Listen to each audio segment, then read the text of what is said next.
So people in my world are a driver. And I believe that people are your #1 asset on your balance sheet. And if that's really true, then the question that I'd like to ask you is, how are you really taking care of that asset?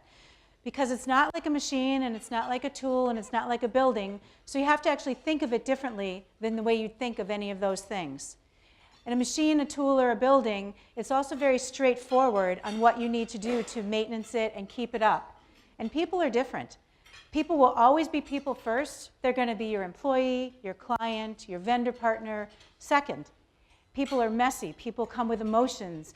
People come late. People have families. So it takes a lot more to take care of a key asset if you believe that people are. A long time ago, my mom told me that people are the things that she collected. Other people might collect china, they might collect figurines, but she collected people. And she is no longer here, but what I recognize is that I've started collecting people, and the people around me have started collecting people. So it can be quite powerful. So the discussion today, I have 3 big things I wanted to share with you. Make sure you have a little insight into my company. What's the background? How did we get to where we are today? We've been doing it a long time, but if you've known me for a long time, you might scratch your head and go, I don't get the dots connected. Secondly, we're going to focus mostly on recognition. It is a big subject. I can't get through everything, but I think it's really important to get it positioned into the bigger picture, because there is a bigger picture and it doesn't stand alone, and I want to make sure we have some time to cover that. So with that, a few short things about where we come from. 24 years ago, I did found my company, and when I did, I would tell you that the value of what we were doing was trying to do things that made little people, newborns, 2-year-olds, 5-year-olds, feel special when they were born. We were in the personalized gift business. And I loved what we were doing. And along the way, different things happened. And 24 years later, I would tell you that 70% of the work that we do is business to business. We help businesses shape and change what their culture feels like and how they're able to recognize the people that work for them, that work with their businesses, that are their strategic partners. And it's all, when you get the right pieces at the table, not only do you get people at their head, but you can get them at their heart.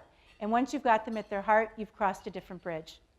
We work with a set of 5 values, and we've worked with them for the last 24 years. And I'm not going to spend a lot of time going through them, but the always applies to each and every one of those words, so it's very circular for us. Whether we're talking with a client, whether talking with each other, whether working with a vendor, we will always set ourselves out there to accomplish those 5 things. So to try to get us grounded into where recognition fits into the big picture, the big picture is about shaping a culture around people in your organization. The world of business, as you all know, I don't need to be the one to tell you, has changed. And in that change, people have taken a different role.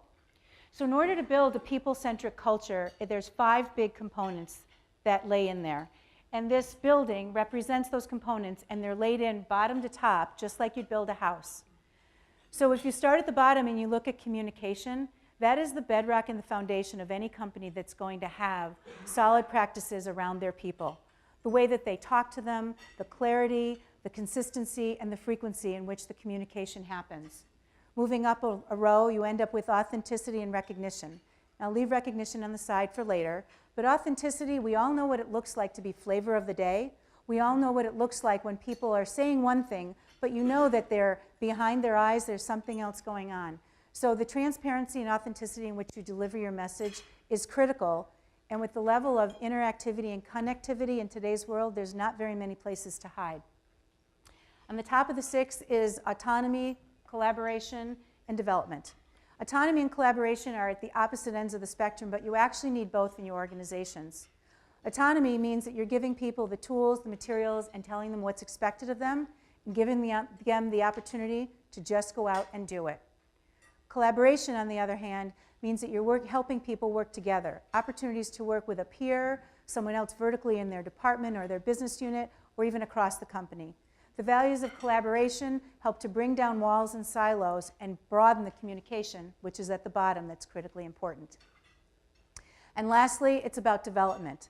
There was a day when most people went to work and they literally wanted to stamp out the same widget every day over and over for however many years they were in the workforce. But today that's different. There's a component of people who are very happy and satisfied doing that. But the majority of the workforce wants to come to work and do something. Do something that's interesting.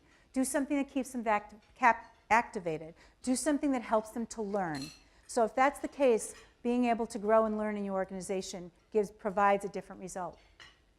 If you have that foundation in place, it will be easy for your company to have a lot of clarity about what they do, bring humanity and have people feel like they matter at your organization, more than about the tasks that they do to make the company work.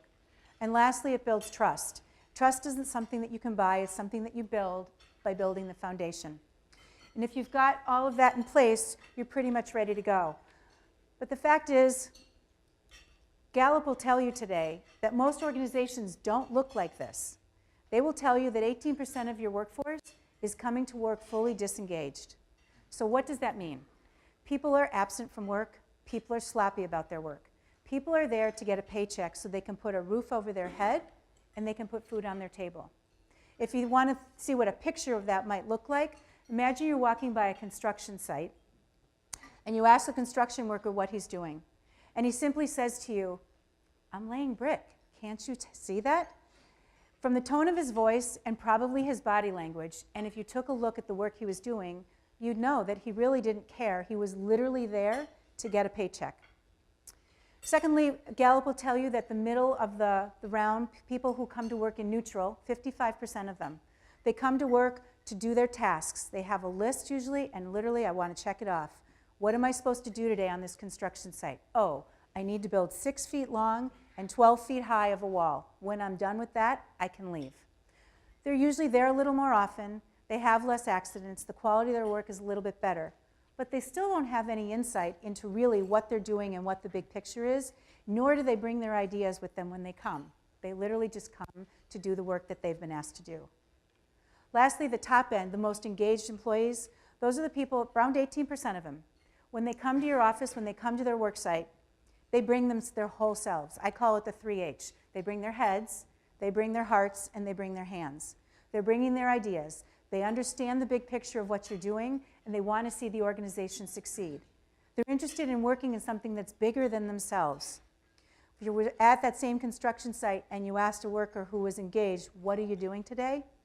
They'd probably put down their tools, and they'd stand up and put their arms back, and they would tell you, "I am building a courthouse for people's voices to be heard."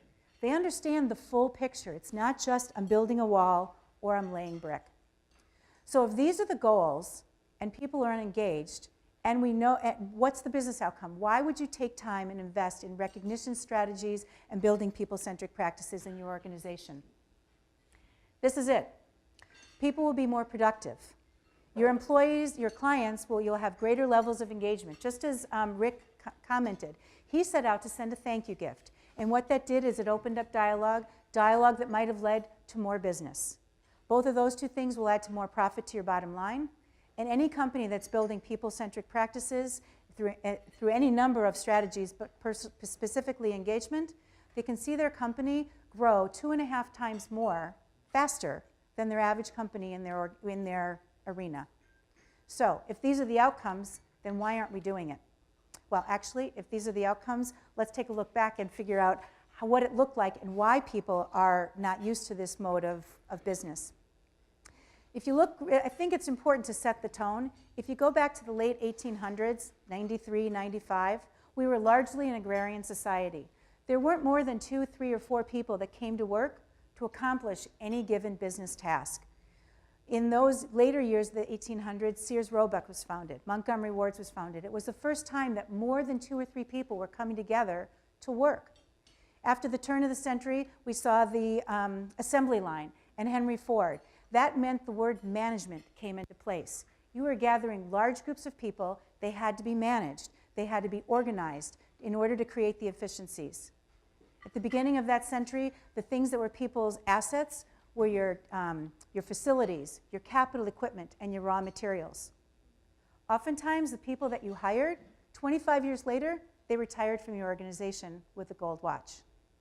I don't know very many people that are retiring from an organization after 25 years today.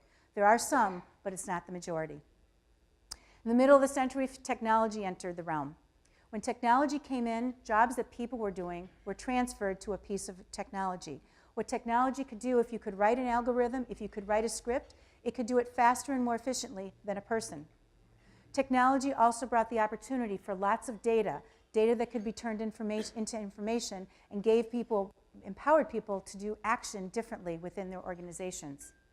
It also meant that jobs were changing, because before technology was in place, people had very narrowly defined jobs. They went to work and they did the same thing over and over, every day and every week. They didn't need a lot of thinking skills necessarily to accomplish all of those things. But with technology in place, the positions that were left were positions that required more discretionary thinking, required judgment, logic, intuition, creativity, and at the end of the day, it required empathy, because the people they were working with had more to think about, more to try to decipher and understand. Globalization also changed the world. When we were able to do things faster and quicker, it meant that if you developed a widget, 2 days later that widget could be developed even faster and better by somebody else. So competition changed. And that pace of change brought something that all of a sudden the things that you could see on the horizon, you couldn't see them anymore because the horizon has gotten so close. So it meant that a lot of things have changed. And people have changed. We are, as a society, just wired differently. Our society has matured. We have different values. Our workforce isn't as homogeneous as it used to be. There's more women in this room today than there would have been 10 years ago. There's more ethnicities in the workforce than there would have been 10 years ago. There's more generations in the workforce. And all those people come with different expectations and different needs. And they don't all align together. So it means that you have to work even harder to keep them pulled together if you want to move forward.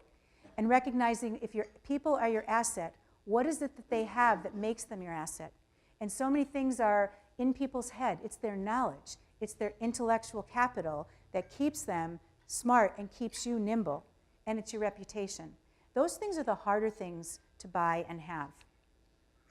So I'm going to reference Maslow for a few minutes. And I didn't create this, Gallup did. I wish I was smart enough to. But basically Gallup took the Maslow pyramid and said, if this is true in people's personal lives, how do you apply it to their work life? And at the bottom of Maslow's pyramid, it's about, do I have the right tools to do the job I've been hired to do? The materials, the equipment, and my clear expectations. If I do, I can move up a rung. And if you move up a rung, do the people that I work for understand what I'm doing? Am I contributing, and is the contributions recognized? After you do that, then you want to fit in. You want to know that you belong, that you have places to go, you have friends in your organization, that you understand the work that you do and how it fits into the big picture. It's a little less tangible. And by the time you're at the top, how do I get where I want to grow? That's even less tangible. Do I move up? Do I move over? Do I change industries? Do I change organizations? So the more tangible things are at the bottom, the less tangible things are at the top. And the more intangible it is, the harder it is to replicate it. So any company that's successful today has a number of things that are hard to replicate, including, and mostly that's around their people. So if recognition is important and people-centric practices are important, who's responsible for it? I'll tell you that in my world, everybody in an organization is responsible. If you ask other people, here are some of the things that you might hear. I definitely know that leaders are responsible. Every one of you in this room probably holds a leadership role in your organization. You need to model what you expect from the people that work with you, and if you model it, it's easier for them to see it. Any HR professionals in the room? Okay. If the HR professionals were here, they would tell you, you know what? Too many times everybody tells me it's my job and I have to engage people. And what I would tell you is it's not HR's job to engage. It's a company's job. It might be HR's job to set the conditions for people to be engaged and feel a part of an organization. HR often at times has to take the role of setting the systems and managing the systems in place to help organizations. Managers have to be the ones who are directly acknowledging. Most people feel most rewarded when it's their direct manager that's rewarding them.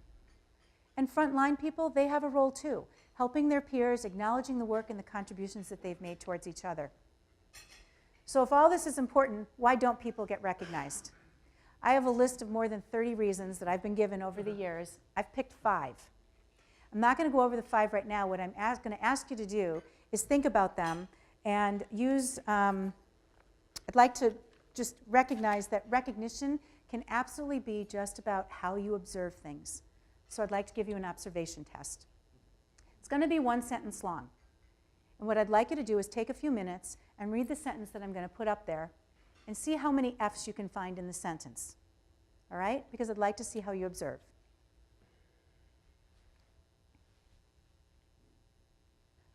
How many people found 3 F's in that sentence?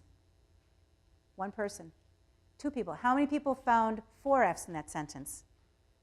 All right, 5 F's? Anybody find 6 F's? Okay, you guys are a little better than average.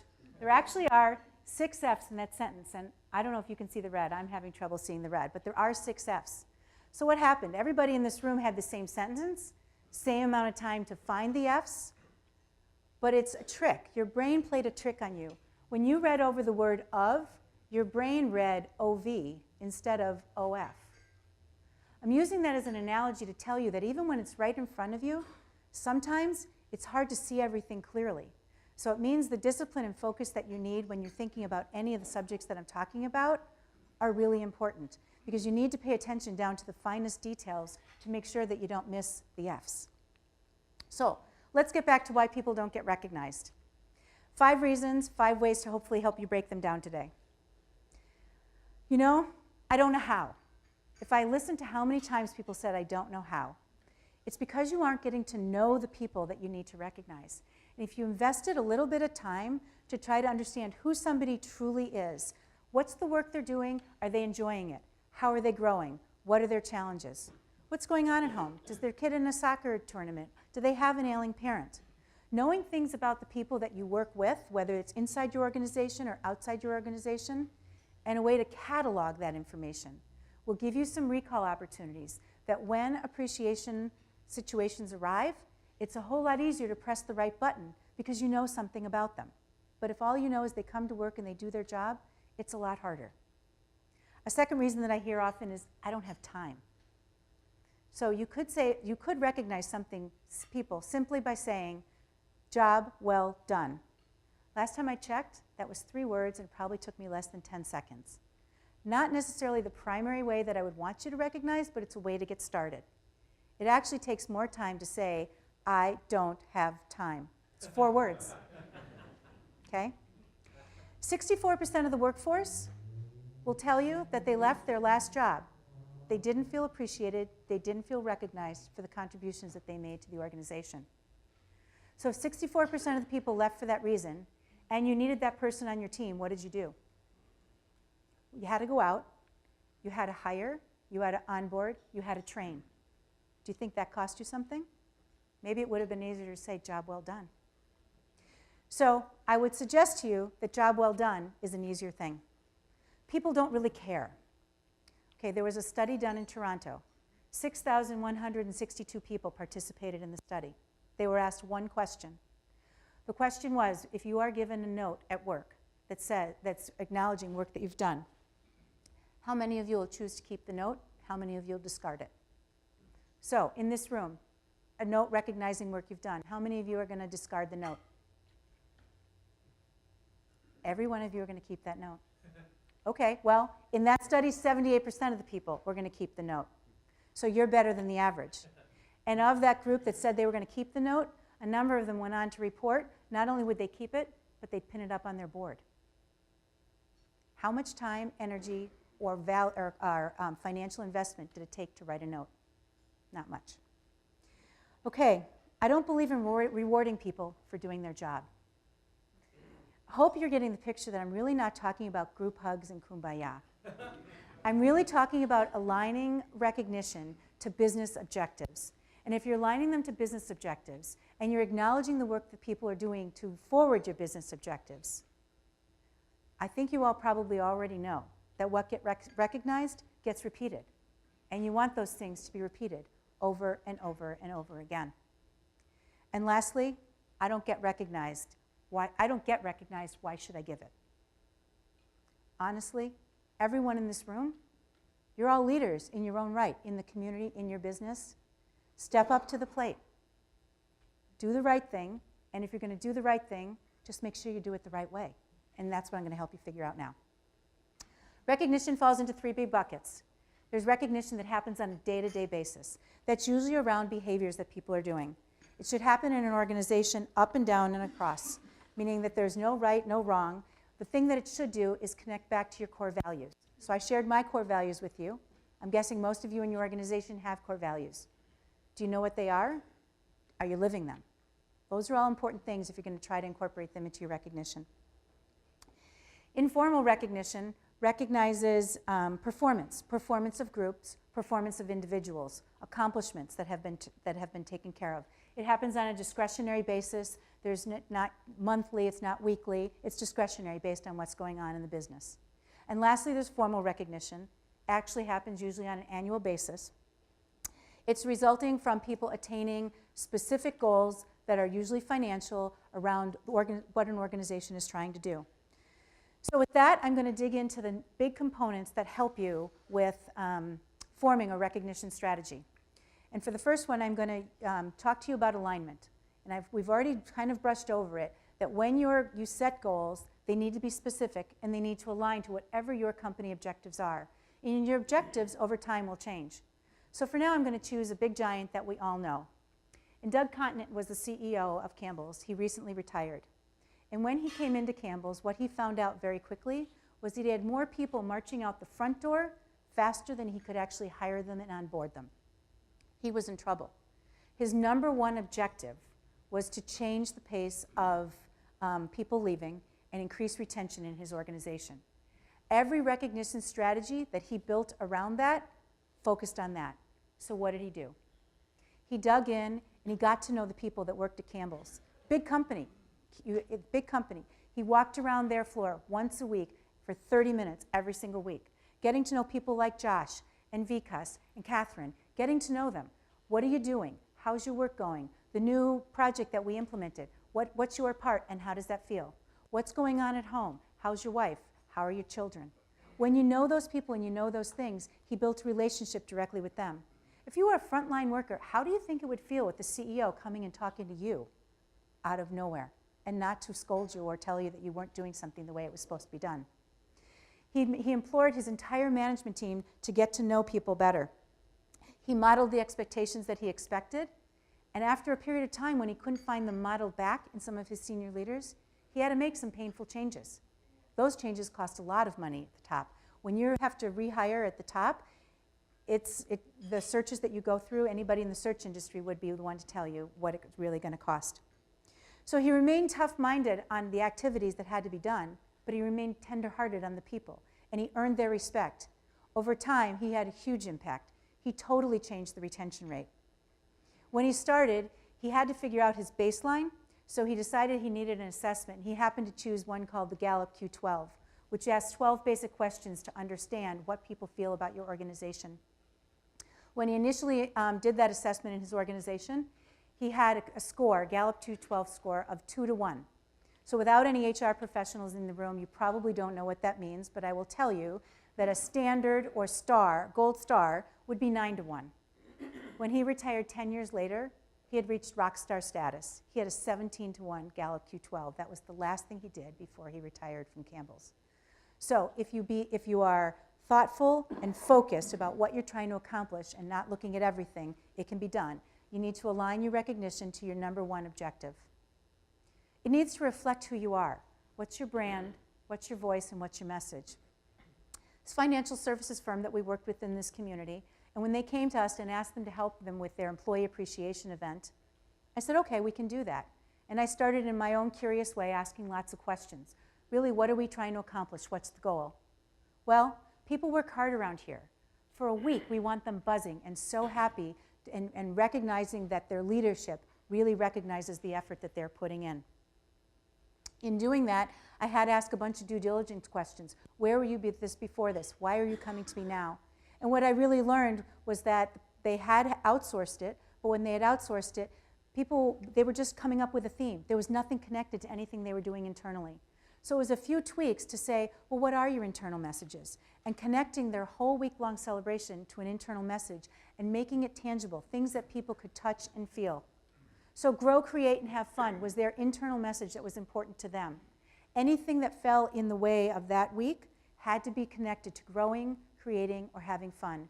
From the messages that managers, plant managers, senior leaders were writing to people, from the products that we included, from how we delivered it to how it was presented at people's workstations, systematizing it and making everybody feel special. There were 390 people in the organization at 23 locations.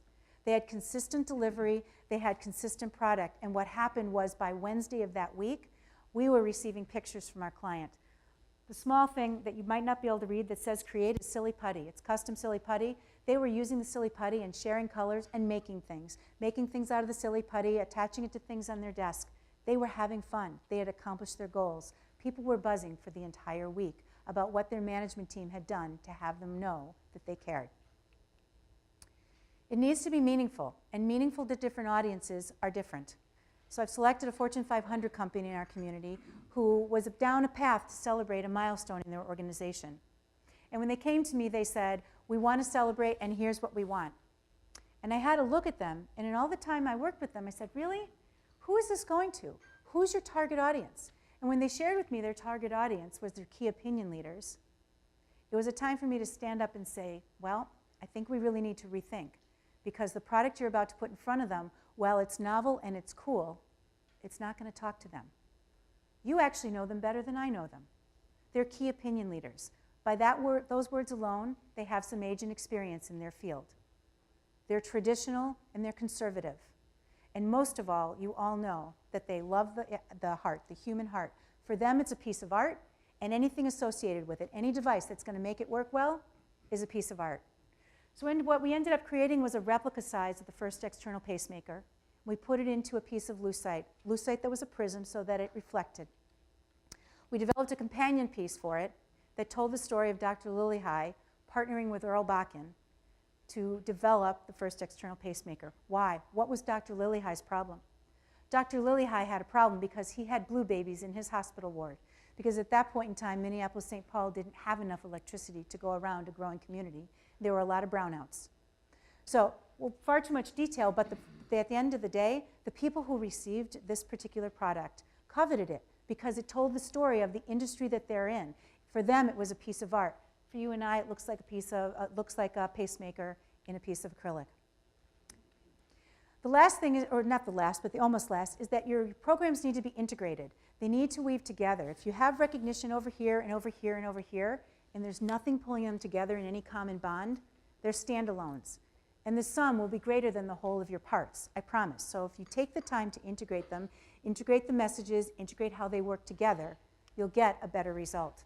So I've included a few to try to help you see how things can integrate together. In our world today, the number of people who work remotely or virtually has grown. So it's harder to keep the dots connected with the people that you might want to know. In order to do that, some people have launched the equivalent of, I'll call it internal Facebook on an intranet site, posting things that are going on, people that have accomplished things, people that have celebrated milestones. And it's a great way for people across your entire organization, whether you're just in Minneapolis-St. Paul at one office in St. Paul and one in Minneapolis, or you're halfway around the world. Integrating can go beyond your employee. Think about it. When you have the people that work in your organization, all of them have people behind them, whether it's their spouse, their significant other, their children, their parents. And there comes times in your organization when you may have crunch time. If you're an accountant, April and October might be crunch time. If you're a lawyer, right before a case, it might be crunch time. If you're an IT software professional and you're launching a new product, it might be crunch time. What happens in crunch time? You expect more of your employees. You need them there into the evening. You need them there on the weekend because whatever's getting done has to get done. It needs to get done now. They might have missed a soccer game. They might have missed a family meal. They might have missed visiting an ailing parent. Any of those reasons would be a reason to just send a note home, not to the employee, but home. Send a note home and say, you know what? We appreciate the extra time with your family member. That'll go a long way. You do that and you send a pizza certificate, you've become a rock star. Lastly, integration, writing notes. And I think you're probably getting the thing that I think a lot of this, because writing notes doesn't cost you a lot of money. It takes some time. There are 3 things that you should know when you're writing notes, whether they're email or whether they're written, handwritten, or whether your appreciation is verbal. 3 big components to make sure you incorporate. It needs to be timely to the action you're trying to recognize. It needs to be specific. If you're just really broad and general, you'll lose it. What did you do? Why was it important? How did it affect me? Or how did it affect the organization? and make sure that you're sincere. It has to come from your voice and the voice of the organization that you work with. Lastly, they need to be, any practice you put in place needs to be sustainable. Think about it. How many of you experienced flavor of the day or flavor of the week? You lose a lot of credibility, and it'll be really hard to bounce back after that. So what can you learn from the back of a restaurant house? These guys are all wearing caps. The guy over here has a black cap. All the other guys are in beige caps. The black cap means that he's earned some skills. He's the leader of that shift. The tan caps are the newbies, and they're learning. So by identified leaders, you know where to go when you need help, and a leader knows who needs to be mentored. Sometimes there's more than one leader on a shift. People in the tan caps, you probably can't see from there, they have pins on their caps. As they've learned individual skills, they get a pin to recognize the skill that they've accomplished, which means you really might not need to go to the black cap. You can go to somebody who's got a tan cap that has the pin for the thing that you need to learn. That's how you're going to get to grow. So it's sustainable means you need to have some goals. You need to know what you're trying to measure, then you need to set monitoring in place, and then finally you need to modify, measure. Wow. Okay, there's 3 M's there. You need to modify, you need to measure, and you need to evaluate. So, and you need to make sure that you can change it up. So by now you hope your head might be swimming. And if it is, let's try to move back to figure out how to get you to a place where you can actually walk out of here and feel like you can take something on yourself. On your tables, I've given you all a brain test, and I'm not expecting you to take it here. Hopefully you'll consider taking it home, because the brain quiz will help you understand if you're more left brain or right brain thinking. And what I want you to recognize is that if you're going to put a small group together to try to figure out how you're going to develop recognition practices, you need a good balance of right brain and left brain people at the table. The people who are going to do all the logical and critical thinking to make sure that the road you're going down is going to work, and the people who are going to have the wild ideas that are going to help you with the things that are going to be meaningful to people. You also need to be curious. You need to have a due diligence period where you're asking lots of questions, just like Doug Continent or just like financial services or just like Medtronic. You need to get to the core. You need to know what you're trying to accomplish, who are you talking to, because once you know that, then you're going to be able to set your path in a much more direct place. Then once you've done your due diligence, putting it into a system. You need to go through an idea generation period. Then you need to put implementation in place. Then you need to figure out how you're going to manage it, measure it, and modify it. There's your 3rd M. You're going to modify it. Anything that's not working, you have to modify. Anything that is working, I caution you, don't sit back on your laurels and think just because it's working, you don't need to change it up. You need to look at the core of what's making it work, and you need to figure out which side of the outside you need to change up just a bit. Otherwise, it gets stale and routine, and people will just expect it, and it almost becomes white noise. If you're big enough, you might need some software tools to help you. There's lots of software tools, and it could be as simple as an Excel spreadsheet. Remember the data collection on people that I talked about a while ago? Well, you need a place to put it, because I don't know about you, but my brain is as full as it can be, and the file cabinet has to have archives bigger and bigger, because there's only this much that you can keep in the front. So if you have some resources on ways to keep track of the information that you've attained, so when you need it, there's a place to go get it, you've stored it, you can track it, and you can use it. So, I'm suggesting that you think big. You need to make a full plan that's fully integrated to help you move forward. I'm also suggesting that you consider starting small. Just pick one piece, and I'll give you 5 ideas at the end of today that you can just walk out of here with and just try one thing. If you start small, you have a greater chance of being successful. But if you thought big in the first place, you'll be ready to scale it in a heartbeat. So, 5 things you could walk out of here and do today. You can thank somebody. You can either do that written, you can do it verbal, and I've given you the 3 things to make sure that are most important when you say the thank you. You can identify the behaviors, the actions, and the results that you want to see. You need to identify that first before you can even really think about recognition strategies. Be a leader that you are. Model what you want to see out of the people that you're working with in the way you choose recognition. Set modest goals, but make sure you also set some measurement tools so that you know if you're achieving the goals that you're setting for yourself. I've tried to pack a lot into a little bit of time. So I'm going to suggest that all of you just try to shake out your hands for a minute, because I've had you sitting there. I've watched some of you writing. Now take your hands and clasp them back together, because what I've tried to talk to you about for the last few minutes has been pulling it all together, pulling the people in your organization together, pulling recognition strategies together, and trying to suggest to you that they need to be layered. So I'm suggesting all of that. Now stretch your hands out again and shake them out. Put them back together and make sure your other thumb is on top. How does that feel? Okay? Yep. So if some of what I've shared with you is uncomfortable, that's what happens. You might be in an uncomfortable zone for a little bit. The more you try it and the more you practice, the more comfortable you'll be. Famous philosopher, Chinese philosopher Lao Tzu said it best: the journey of 1,000 miles begins with one step. And the first step is always going to be the hardest. So I'm encouraging you to go back to the list of 5 things that I shared with you and pick one thing. I'm not trying to insinuate that you don't have recognition strategies. Maybe you do. And if you do, what can you do to go back and elevate them just one notch? To keep one more person that's a key and valuable person on your team. To have people know that you really care about the work that they're doing and how it fits into the big picture of your organization. If you've got a blank slate, that's maybe even easier. All you have to do is pick one thing to start with. That's it. So I encourage you to know yourself, know your organizations, and figure out what will be most beneficial in bringing recognition into your world. And I promise that you will see some of the results that I showed you at the front end from the business side. Thank you.